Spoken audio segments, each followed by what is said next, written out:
Pozdravljeni, spoštovani gledalci in poslušalci podcasta Super moč. Kot morda že veste, v tem podcastu vabim zelo zanimive, iskrive, iskrene, drzne, pogumne Slovence in Slovenke, ki prestopajo mejo, ki so drzni, ki včasih stopijo tudi po robu, rečejo bobu bob in predvsem se zavedajo, da je treba izkoristiti čas, ki ga imamo na voljo. Namreč vsi si delimo isto usodo, 24 ur na dan. Vprašanje pa je, ali ta čas izkoristimo sebi v prid. O sreči, o navdihu, o notranjih in zunanjih motivatorjih, imperativih bom danes v tej epizodi podcasta Super moč spregovorila z doktorjem psihologije, vsi ga zelo dobro poznate, to je Aleksander Zadel. Lepo pozdravljeni, doktor Zadel. Zelo sem vesela, da ste se tako na hitro odzvali mojemu vabilu, namreč smo v razmahu poletja. Dopusti so, ste že na dopustu, ste si odškrtnili nekaj dopustniškega časa za obisk studija? Tako si ravno zato, ker sem ravno na začetku dopusta še brez velikih načrtov za kam iti, sem si z lahkoto danes vzel čas za vas. Najlepša hvala, res mi je v čast in komaj čakam najin pogovor, ampak vseeno pravite brez načrta. Življenje, dopust brez načrta. Jaz temu samo rečem polno življenje. Moje poslovno življenje zagotovo je bolj podobno Excel tabelci, recimo predvsem obveznosti, kdaj sem kje s kom, s kakšnim namenom, kakšno vsebino in tako naprej. Medtem pa, ko pride čas za odklop, pa je odklop v vseh smislih. Meni se to tako zgodi, jaz nimam detoksikacijskega obdobja od dela, se lahko odklopim v 5 minutah. Odlično. Ja. Spomnim se obdobja, ko sem redno po 3. dnevu dopusta zbolela. Občutek, kot da bi imela, gripo, angino, skratka, sem potrebovala nekaj dni, da sem ugotovila, da so moji možgani ugotovili, da vendarle si lahko zaslužim in privoščim nekoliko oddiha. Je to kar pogost pojav, ne? Pri tem hitrem življenju. Drži, to je pogost pojav zaradi tega, ker ljudje, ki živijo, ne vsi, ampak tisti, ki živijo izrazito burno, adrenalinsko, mogoče bi se izogibam reči besedi stresno življenje, se potem v bistvu, ko se odklopijo od takega načina življenja, seveda zelo preprosto povedal, nadledvična žleza neha proizvajati noradrenalin in vse te stresne hormone skupaj s kortizolom. In seveda po nekaj dnevih, ko se telo nekako očisti, predvsem kortizola, ki je v bistvu izjemno zdravilo, potem v bistvu vse ta mikrovnetja, vse te mikropoškodbe, ki nastanejo in seveda neko je imunski sistem utrujen zaradi prej trdega dela, smo potem dovzetni za kakšne take viruske in tako naprej. In je to, v resnici je to dober znak, ker potem pomeni, da res ste začeli počivati, pomeni, da ste se res odklopili, in hkrati si telo vzame še tisti ekstra dodaten počitek, Mi pozabljamo, da telo, ko omaga, ko zboli na tak način, da v bistvu takrat zahteva počitek zase, in mi bi šli še pa tja splezali, pa obiskali še tega, pa videli pol sveta, namesto da bi dejansko res brez načrtov ždeli nekje mogoče, si telo vzame to prostost. Tudi za boleznijo. Morda le škoda, da na tak način, bi rekla, bolj ozaveščen, da človek potrebuje prostor zase, zato da ždi, da si ga ne vzamemo že prej, Ampak to je verjetno zeitgeist, ki si ga tudi delimo. Vas preseneča, ko vidite recimo avto za avtom v neki koloni, ki je pravzaprav napolnjen z vsemi možnimi počitniškimi artikli in obvezno športnimi močilnimi napravami, kolesa, supi, surfi in vse tako naprej. In vedno, skoraj praviloma, je slovenska tablica. Kaj to pove o nas? Nič ni narobe samo po sebi, če smo dinamični ljudje. In da imamo aktivne počitnice. Da imamo aktivne počitnice, to je v redu. Gre bolj za to, da si, če bi mogoče tako res tanko ločnico povlekel med tem, da moraš na počitnicah preteči toliko in toliko, prepeljati toliko in toliko kilometrov, ali vzamem s sabo kolo in ko mi bo pasalo, ne, se odsedem ali pa usedem družina ali pa s komorkoli smo že na kolo in se pač peljemo in si privoščimo potem en sladoled in se peljemo nazaj in se vmes kopamo in tako naprej. Gre za v bistvu to, da orodje uporabljamo v skladu z navdihom ali da si v bistvu naredimo spet, kot so rekla, še prej še en urnik, še eno Excelovo tabelico in potem sledimo do pičice programu, zato da smo potem na koncu zadovoljni, da smo premagali še neki ali pa dosegli še nek cilj in tako naprej. To drugo je izčrpujoče. Zelo dobra popotnica za vse nas, ki smo tik pred tem, da bomo počitnikovali. Doktor Zadel, ko sva se pogovarjala o tem podcastu, sem začutila, da vas je prav ena misel animirala in da ste rekli, ja, bom prišel, bom sodeloval v tem podcastu. Namreč dejala sem, da mi je fascinantno, da si vsa človeška bitja delimo isto usodo in to je danost, 24 ur na dan. Ampak veliko razliko pa ustvarja pač dejstvo, ali ta čas izkoristimo in poskušamo v nekem svojem kontekstu biti najboljši, uspešni, zadovoljni, ali pa pač ta čas vržemo v vesolje in ga sploh ne uporabimo. Zakaj vas je prav ta ideja podcasta ali ta naboj podcasta, saj tako imam občutek, najbolj animiral? V bistvu, mogoče sta bile dve stvari. Ne? Prva je bila ta, da ste povedali, torej ideja tega podcasta je nekaj pozitivnega. Ne? Ja, res torej, je. ni se zgodila neka katastrofa in zdaj bi se mi pogovarjali o tej katastrofi. Ni država spet nekje skrenila in bi mi zdaj preusmirili ta vlak na prave tire. Mi je všeč govoriti o pozitivnih temah, mi je všeč zastaviti na tak način, da v bistvu pogledamo, kaj je tisto v nas, kar nas dela dobronamirne po eni strani, kar nas dela zadovoljne, kar nas dela pripravljene k sodelovanju, kar nas opogumlja mogoče in tako naprej. To je bila ena stvar.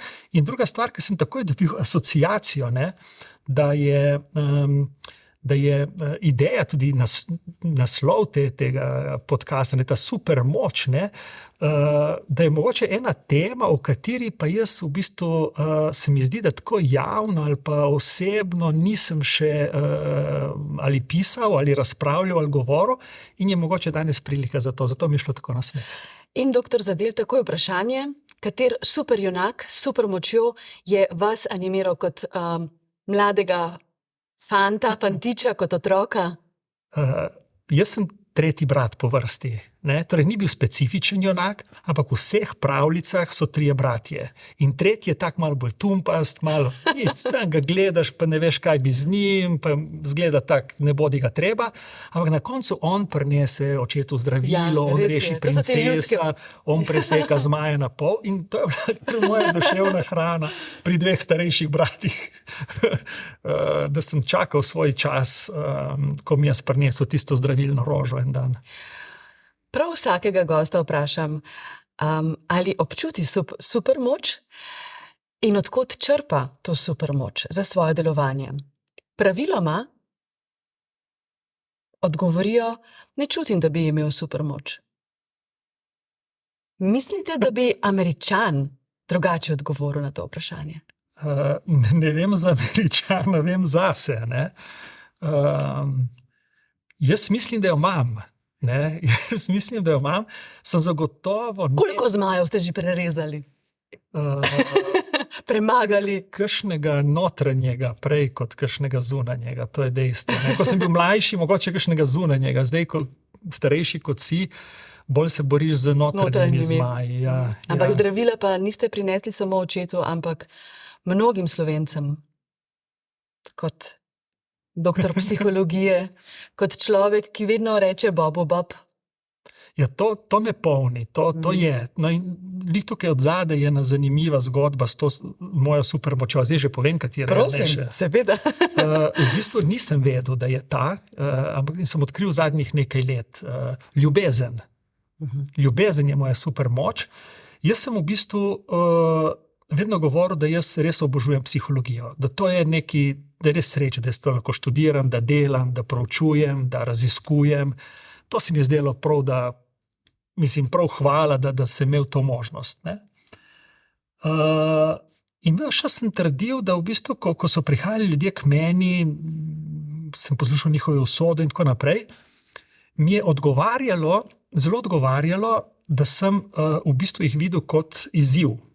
Ne, jaz jih nisem obravnaval z neizmerno empatijo, ampak nisem nosil njihovega bremena. Jaz sem rekel, da mene zanimajo njihovi težave, njihovi izzivi, problemi, ki jih imajo, in da jaz sem tukaj kot nek šahist, pa reševalec križanke, sudokuja, ne, in potem v bistvu zlagam te stvari prav, in ko se to vse lepo zloži, človek z nasmeškom ostane, gre in živi potem eno kakovostno življenje. In to mi je seveda tudi omogočilo, da sem šel, ko sem šel domov, mogoče čisto od začetka sem se kdaj vprašal, kakšen je ta svet, ne, koliko je trpljenja, koliko bolečine in tako. Pa sem nekako to čisto, ne, ampak skozi to, da se me te usode niso dotaknile, ker me kot češ ljudje niso zanimali. Ne, me je zanimala psihologija. Ja. In potem sem nekaj let nazaj ugotovil, da v resnici zanimajo ljudje, ne, in da v bistvu imam res ljudi rad, ne. In to me je tako, mislim, če bi to ugotovil 10-15 let nazaj, jaz ne bi mogel danes več psihologije delati, ker nisem bil dovolj močen, da bi lahko to, kar danes delam na ta način, ko se zavedam tega, da imam ljudi rad, in potem seveda, ko čutim te njihove bolečine, izzive, ki jih imajo, ne, in tu zdaj držati to distanco, da to ne pride blizu k meni, to je zahtevna tehnika, to je zahteven izziv, ki danes z vsemi izkušnjami, z leti in tako naprej, z malo debelejšo kožo, mi omogoča, da jaz to procesiram spet, da lahko živim popolnoma normalno življenje. Tudi če slišim strašljive stvari in potem jaz grem se igrati s svojimi otroci, jaz pojem kosilo, ni da mi imam kje po želodcu in tako naprej. Ne? Ma če bi tako čutil danes do ljudi pred 15 leti, pa ne vem, če bi kako bi to šlo. Ja, prav o tem sem se skozi spraševala, kako pravzaprav ima lahko kirurg, ki dobesedno razpara človeka in recimo operira srce, kako gre potem lahko mirno, naprimer na joto ali pa na ja, ker to je delo, pečenko, ne? Ja, je delo. Zdaj, moj kolega Uroš Ahčan piše eno knjigo, tako zelo osebno izpovedno, sem imel priliko v tej fazi pred izdajo tudi to prebrati. On je bil delova osebnost leta, se spomnim. Ja. Izjemen človek. No, in on je eno teh ljudi, ki dejansko res tako gre v človeka, ne, in potem pač gre na sendvič s sokom, da pride k sebi. Ne, seveda. Opozarjam na to njegovo knjigo, ki bo išla. Prekrasna. Usode ljudi, njega, on kot človek, ne kot kirurg, je izjemen v tej knjigi.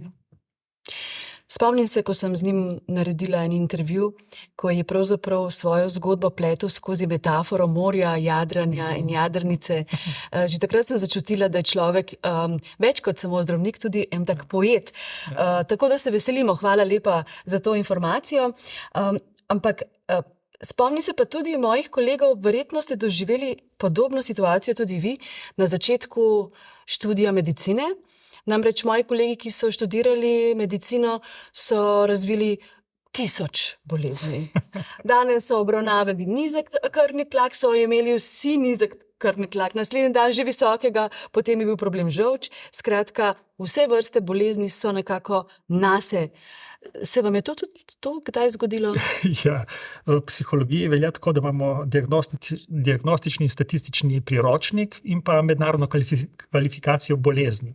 Ena evropska, ena pa ameriška. Ne? Rečemo evropska, pravi WHO. Ne? In tam noter so vse diagnoze, ki obstajajo za duševne bolezni, mentalna, taka in drugačna stanja. Ne? In seveda, običajno so napisani kriteriji in potem koliko kriterijev mora biti odključenih, da velja to zakon.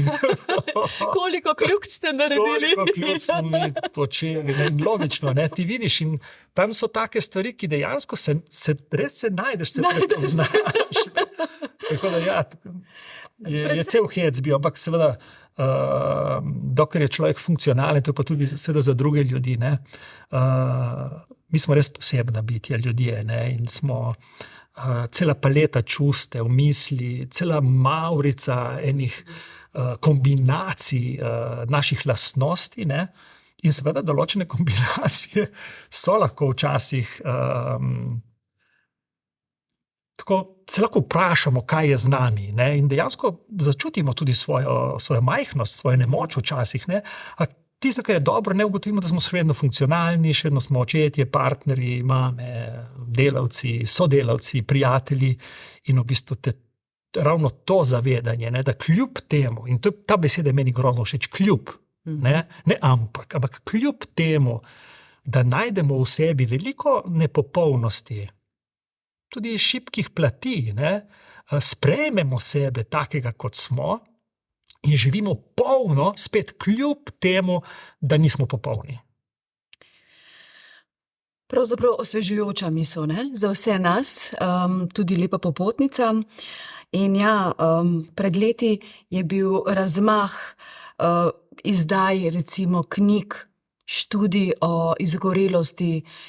In spomnim se, da takrat v nekdanji redakciji časnika Svet kapitala smo veliko poudarka posvečali in časa izgorelosti in smo tako posrkali to temo, da smo na koncu ugotovili, da se niti več ne upamo pritisniti na tipko, da ja ne bi izgoreli. Ampak v resnici, čisto na začetku ste dejali, da beseda stres vam gre že kar malce na živce, da namenoma ne boste omenili besede stres. Stres in izgorelost gresta z roko v roki, pogosto, ampak sama kar nekako verjamem, ker imam tudi svoje delo zelo rada, da delo ne ugrizne. Ugriznejo odnosi in pa interpretacija. Zelo dobro. Zelo dobro, se strinjam. Ker v bistvu mi imamo ogromno varovalk, da ne delamo preveč.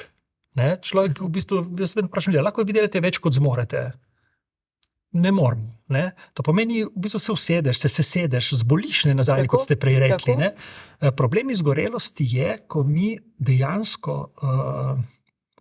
ne vidimo smisla v tistem, kar delamo in delamo lahko tudi ne veliko.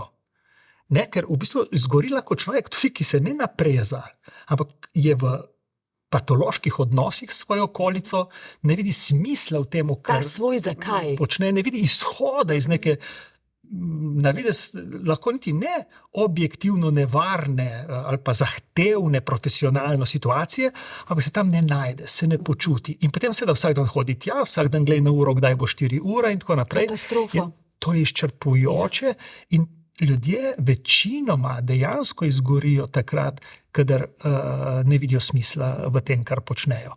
Ma ne mislim je smisla v tem, da bi ti mogel vedeti, kako ta tvoj del v procesu vpliva na celoten neko storitev ali pa nek produkt na koncu in tako naprej. Ne, smisel, da ti osmišljaš sebe skozi delo, kot človeka.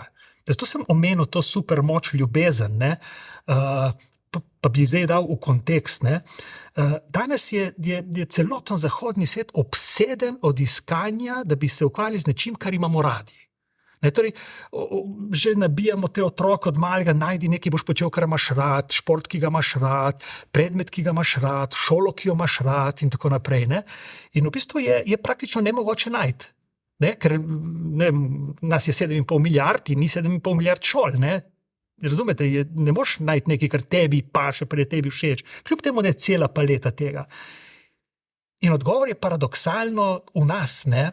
Torej, ne gre za to, da bi mi delali tisto, kar ljubimo, ampak da ljubimo tisto, kar delamo. To ni moja misel, da se razumemo, to je Nietzsche napisal. Če bi se pogledal, znam primorski filozof. Nietzsche, v glavnem. Ne. Torej, Nietzsche je napisal to briljantno misel. In ko sem jaz to prvič, mislim, da v srednji šoli smo brali pač Nietzscheja v teh oblikah, pač včasih v srednji šoli se je bralo tudi tako literaturo, Bog pomagaj. Ne? In meni je bilo takrat to tako, ne, jaz imam rad vaterpolo, pa košarko, pa meni je všeč psihologija bolj kot matematika. Ja, pač ker kaj imaš rad, ne? A potem, ko rasteš, ne, ko začneš ugotavljati v bistvu, kako ko ti daš ljubezen v tisto, kar delaš, kako začneš kar nekaj uživati pri tem, kar počneš. In jaz to, kar vidim, manjka ljubezni, ne, sicer to bo zdaj po moje itak štala, če tako, ne, zdaj, kako imaš lahko rad, ne vem, neko pleh tam, ki ga ti zvijaš, ali pa ne vem, če bi kakšno tako delo, ker ljudje trpijo, ali pa pometanje, ne, kako imaš lahko rad? Imaš lahko rad. Vsekakor, če že nekako to ljubezen ali tak odnos do nečesa vzpostaviš, je tebi osebno mnogo, mnogo lažje. Vem, da včasih je res naporno. Recimo, zadnje čase se soočam z vprašanjem, recimo, trema na odru, pri javni besedi ali ne. In če me kdaj kdo vpraša, jaz sama to premoščam prav s tem, da v resnici imam rada ljudi, ki pridejo tja, si vzamejo čas, ti namenijo pozornost in tako so stvari lažje. Seveda. Ja, ljubezen. Se mi zdi, da kar nekako tudi moji sogovorniki v podcastu Supermoč nekako zaokrožijo, ko se pogovarjamo o uspehu, o sreči, o notranjem zadovoljstvu, ravno z vprašanjem in odnosov, predvsem v osnovni celici, torej družini, a ne, kot nekakšnem zatočišču, oazi miru in pa ljubezni. Ampak v zadnjem času je veliko tudi možnosti za branje na temo sočutja, pa hvaležnosti. Ali smo mi res hvaležni? Mislim, vzgojeni smo v teh, bi rekla, v takšnem duhu, ne, da je treba biti hvaležen, ne? Ampak mislim, je to samo bolj beseda, ali znamo udejanjati in čutiti hvaležnost? Jaz mislim, da je strup, ki razjeda hvaležnost, je samoumevnost. Nam se zdi vse samoumevno, ne? Samoumevno, da imamo službo, da smo zdravi, da imamo partnerje, da imamo otroke in tako naprej. Ne? In v bistvu, ko nastopi to prekletstvo samoumevnosti, ne, da ti, ko prijaš domov, nisi hvaležen, ker so živi ljudje tam in se te razveselijo, ko prijaš domov, ne? A to se ti zdi samoumevno, te pa zmoti, ker en ni šel v trgovino kupiti nekaj, kar si ti naročil, ker nekdo ni sobe pospravil, ker bi se ti zdelo prav, da bi jo. Ne? In potem dobesedno ubijamo tisti večer sebe, odnos, ne, s to svojo s tem občutkom, ne, da je itak vse ostalo samoumevno, natanko to, kar me pa zdaj zanima, tega pa ni. Ne? In hvaležnost pomeni to, da se ves čas zavedamo, da nič ni samoumevno. Moramo res zboleti, da pridemo do te ozaveščenosti? To je ta človeška omejenost, ne? Ker v bistvu šele ko teh, če se pogledam, virov, ne, resursov, časa, mladosti, dela, če hočete, zdravja, ni več, ne, takrat se nam začnejo zdeti pomembni. Sej, z vidika delovanja človeških možganov, to ni nič kaj pretirano nenavadnega, ne, ampak ker imamo ljudje zavest, torej se zavedamo lahko sebe v preteklosti, sedanjosti, prihodnosti, si lahko predstavljamo natanko to, ne, kaj bi bilo, če bi bilo drugače. In je ravno ta odgovornost, ki jo imamo, da se zavedamo, da lahko danes s svojim vedenjem povečamo verjetnost, da bomo živeli v kakovostnih odnosih, da bo naše telo v boljši psihofizični kondiciji in tako naprej. Lahko danes marsikaj naredimo zato, da bomo povečali verjetnost, da bomo v dobrih odnosih, da bomo v zdravem okolju funkcionirali, tudi mi zdravi, ne pa da se nam zdi to samoumevno in šele takrat, ko seveda izgine eno od teh dobrin ali pa vrednot, ki nam veliko pomeni, ne, postanemo vsi pozorni in pripravljeni seveda zdaj pa na vse. Na vse, ne, viseti z glavo navzdol, jaz rečem v kisu 2 leti, samo da bi nas nekaj minilo in tako. Doktor Aleksander Zadel, kot doktor psihologije, kako vi opazujete in razumete, spremljate neke, lahko rečemo, starodavne ali pa New Age ideje, da si pomagamo? Naprimer, Gozdna kopel, japonski bestseller. Temu se reče, recimo pri nas, sprehod po gozdu, po domače, po hostja. Ne? Jaz sem razumel, kaj je ta gozdna kopel. Ali pa objemanje dreves, čuječnost. Ali pa recimo dihanje, ali pa zavestno dihanje, lovljenje koherentnega stanja.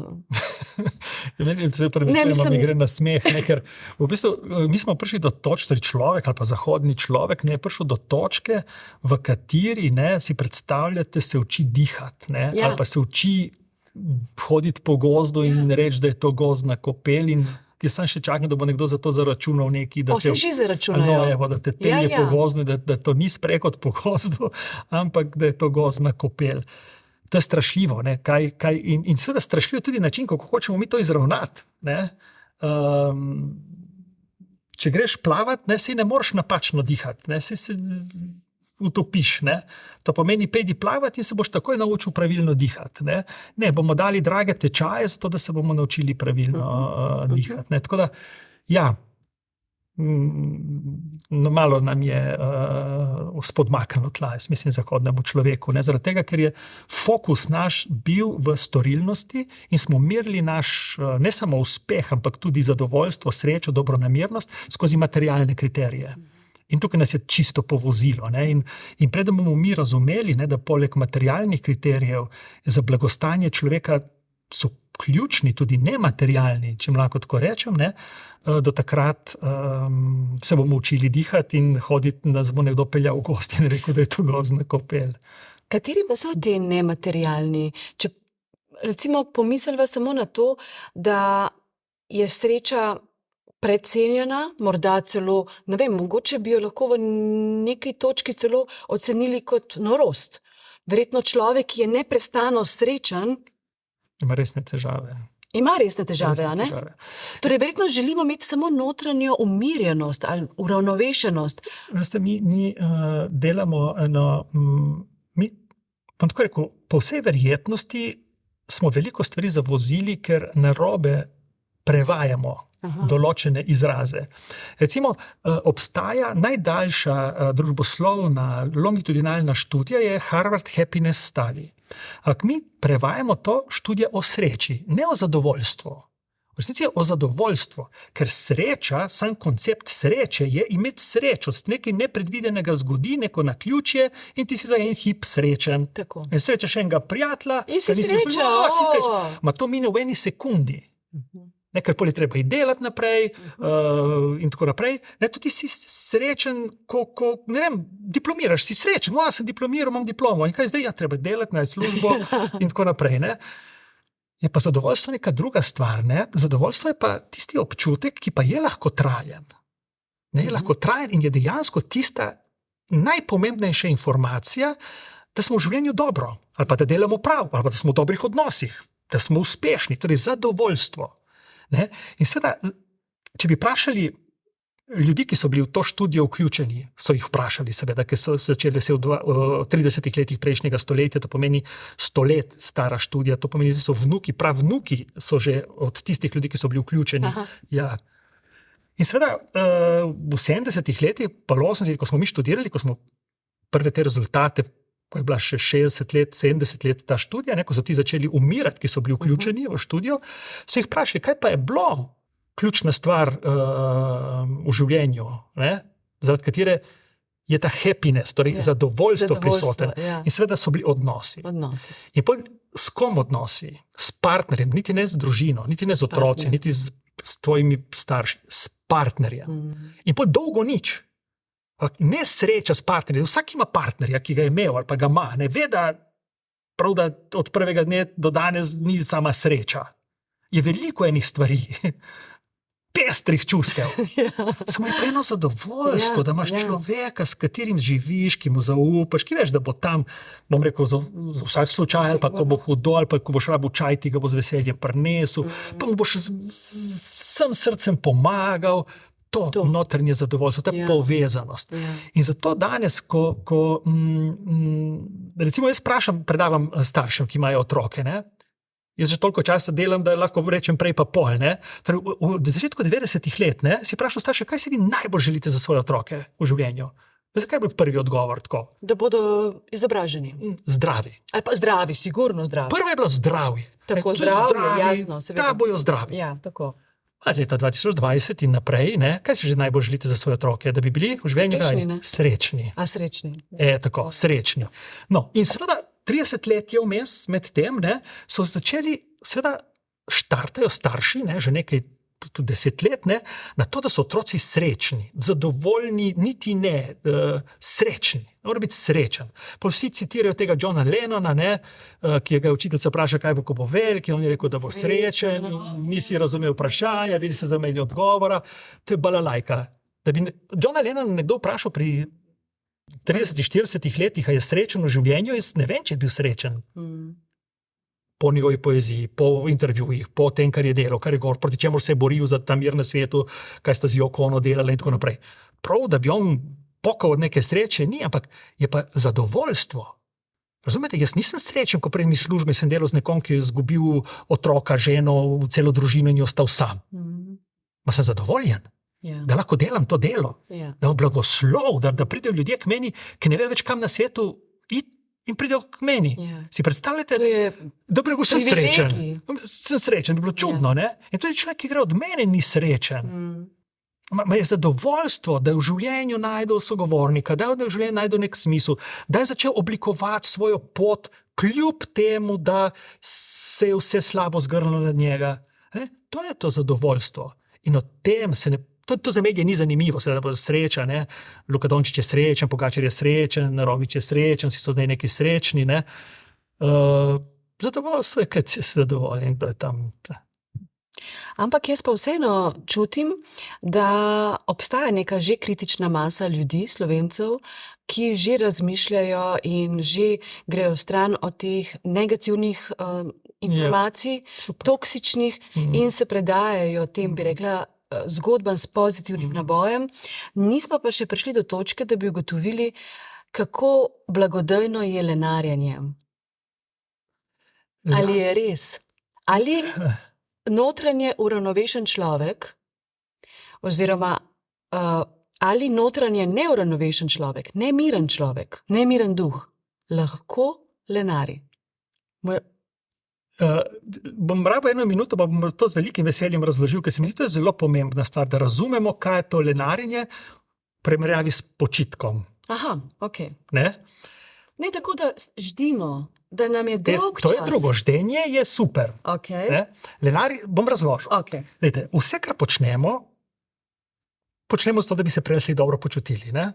Torej, ko trošimo energijo, se ne počutimo dobro in potem razmišljamo, je treba spiti, je treba pojesti, treba počivati, je treba nekoga videti, spoznati se, pogovoriti, urediti odnos. Zakaj? Da bi se dobro počutili. Torej, zato, da bi se dobro počutili, morata biti izpolnjena 2 pogoja. Vedno 2. Torej, ko smo lačni, ne? Kaj rabimo najprej, če bi hoteli biti siti? Hrano. Torej rabimo sredstvo. Tako. Sredstvo. Zdaj, mi sredstvo imamo hrano, pa smo še vedno lačni. Kaj nam manjka? Je treba to pojesti. Torej, vedenje. Vedenje, ja. Torej, vedno je sredstvo in vedenje. No in zdaj imamo tukaj ležanje na kavču. Recimo. Imamo kavč in vedenje je ležanje. Ja. Če se mi pri tem dobro počutimo, je to kaj? Je to veliko zadovoljstvo. Lenarjenje in užitek. Ni lenarjenje, to je počitek. Počitek. To je ždenje. Okay. To je nabiranje moči, energije. Dobro. Tisto, ko se mi pri ležanju na kavču ne počutimo več dobro, je to lenarjenje. Aha.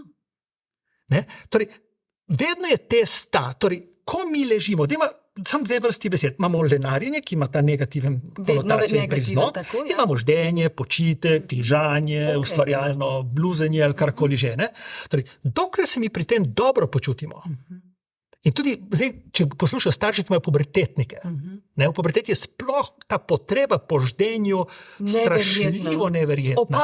Opazimo starši. Dokler otroci iz tega ždenja vstanejo, kaj bomo jedli, ali pa kaj zdaj grem ven, ali pa pokličem nekoga, je to vse v redu. Ko pa mi iz tega ležanja ostanemo naveličeni, tečni, čemirni, nervozni, takrat je bilo pa to lenarjenje. To je bilo pa zguba časa in tako naprej.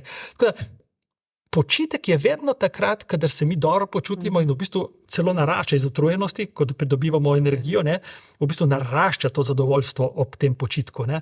Zato tudi dostikrat učim ljudi, ko rečejo, jaz sem si v soboto rekel, da ne bom nič delal in da ob 12 uri sem bil ves sesut, ves nervozen in tako naprej.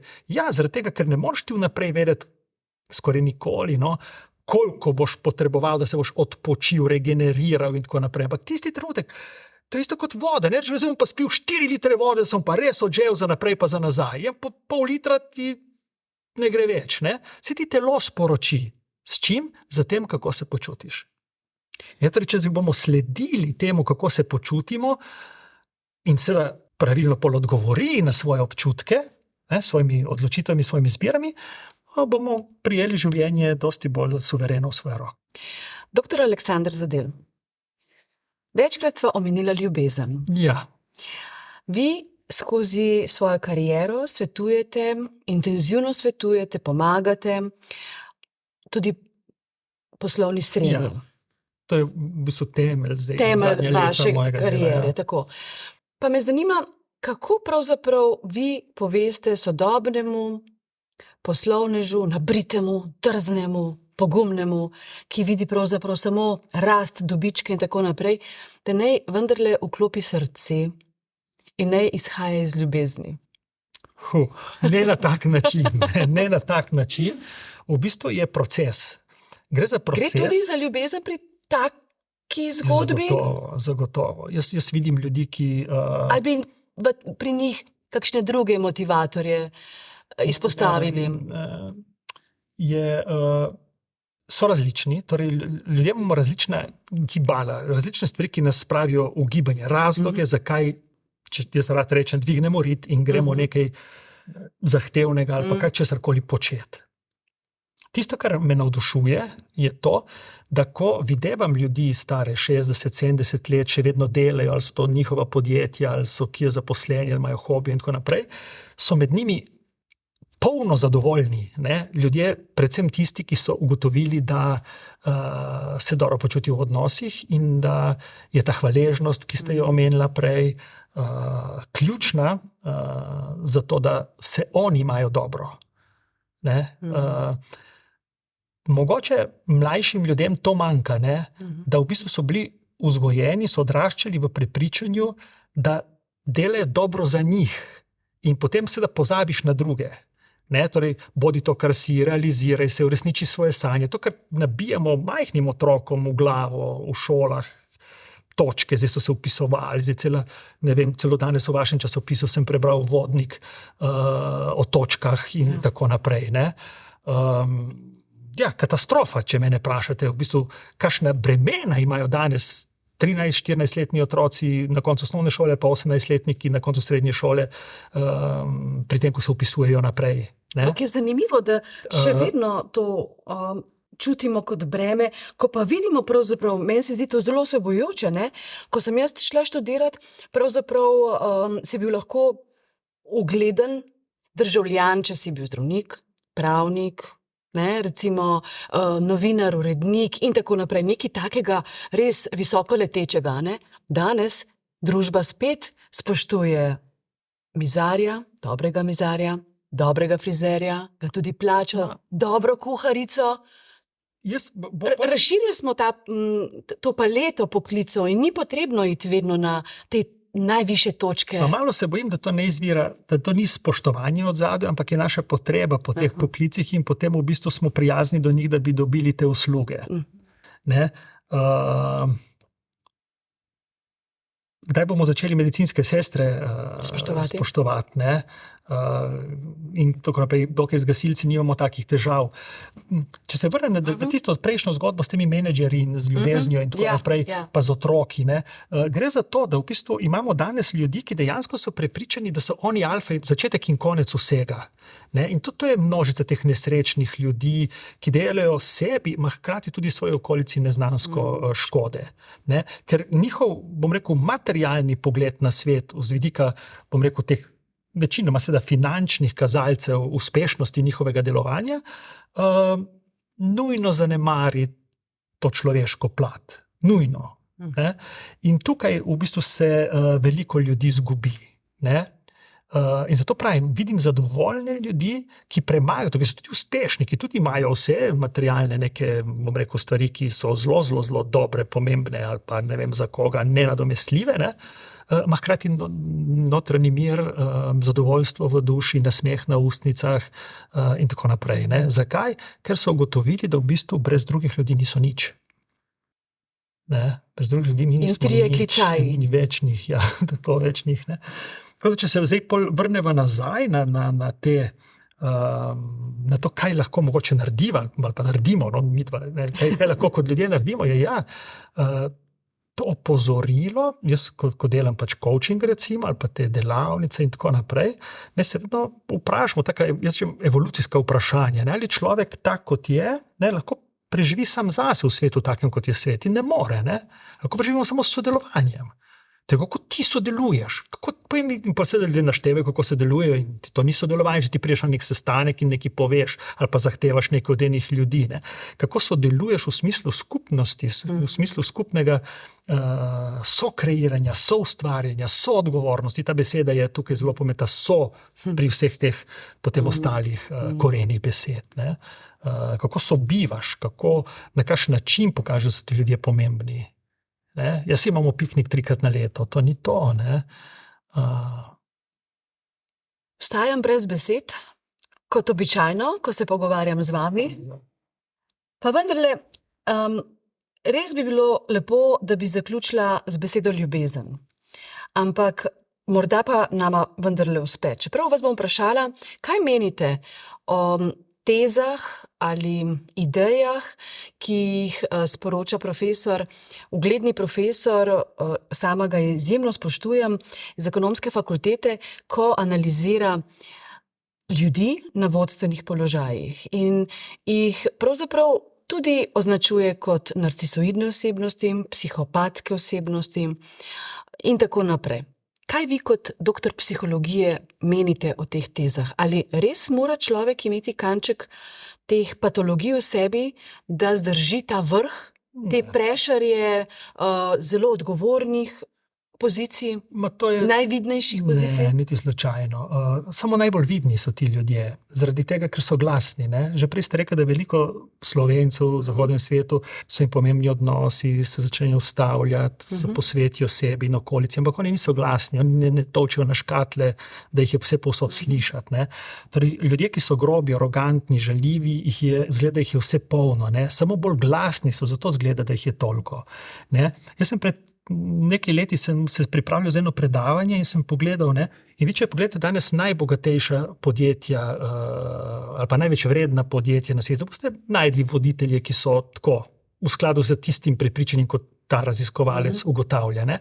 Če pa vi pogledate lestvico, kako je že, spet en Fortune, ampak mislim, da je Fortune, ki govori o tem, katera podjetja so med toliko in toliko najbogatejšimi že 70 ali 80 let.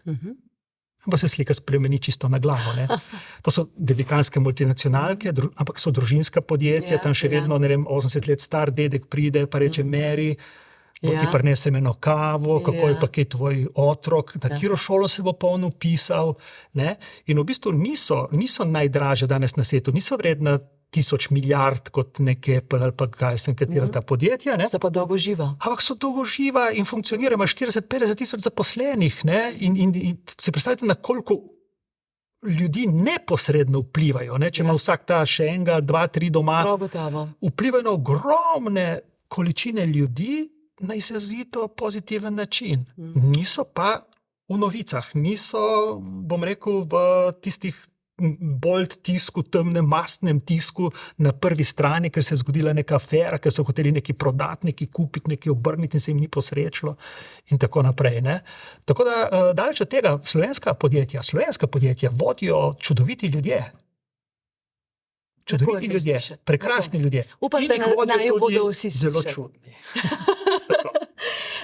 Glede na to, da imamo predsednico države, glede na to, da se je vendarle v tem času, odkar sva se nazadnje slišala, spremenila tudi vlada, ali konec pandemije, ta presneta vojna, ki še vedno traja, energetska kriza, skratka, kup enih novih zgodb in izzivov, bi lahko rekli, da občutite eno kolektivno večjo stopnjo pesimizma, optimizma, kako zeitgeist občutite, kakšna bo jesen v naši domovini? Bom šel čisto na začetek vašega vprašanja, ker ste omenili, da imamo predsednico države. Moja taka, nisem nikoli to še komentiral, taka osebna želja je bila, da bi imeli 4 kandidatke za predsednico države. In sem jih imel v glavi, 2 sta bile javno predstavljene, jaz sem imel še 2 v glavi, ki bi lahko šli v to tekmo. In jaz sem prepričan, da ženske lahko za svojo žensko energijo dejansko to družbo dramatično pomagate pomikati tudi za moško energijo v željeno smer. Ne? Torej ta mačistična, testosteronska družba zahodnega tipa, zato izrazito meritokratsko, kaj si vreden, koliko si naredil, koliko boš dal, kaj si uspel. To je zavozilo planet, ne samo osebno usodo enega ali pa naroda ali pa podjetja, ampak planet. Vidimo, kako je ta način razmišljanja in delovanja zavozil. To je ena stvar. Druga stvar je pa ravno zaradi tega, no, ko vidimo, da se okrog nas zbuja tudi zavest o pomenu nematerialnega sveta, je definitivno razlog za optimizem. Sem pa naučen iz psihologije, da je preden v bistvu grejo stvari v željeno smer ali pa na boljše, so običajno ta čiščenja dostikrat težka, naporna, mučna, z veliko solz, z veliko tudi ene bolečine. Sam to je edini način, da pridemo, da se izvijemo kot ena, ne vem, buba v enega čudovitega metulja, kot posameznik ali pa kot družba. Doktor Zadel, hvala lepa. Je bilo veselje, hvala za povabilo. Meni tudi v čast in v ponos. Lepo poletje, prijetno poletje vam želim brez načrta. Dihajmo. Tako naravno, nenaučeno. A ne? Spoštovani poslušalci in gledalci podcasta Supermoč. Z menoj v studiu medijske hiše Delo je bil dr. Aleksander Zadel. Prišel je naravnost iz Kopra v Ljubljano v času dopusta, kar si štejem v veliko čast. Hvala lepa še enkrat, vam pa tudi hvala lepa za čas in pozornost. Srečno!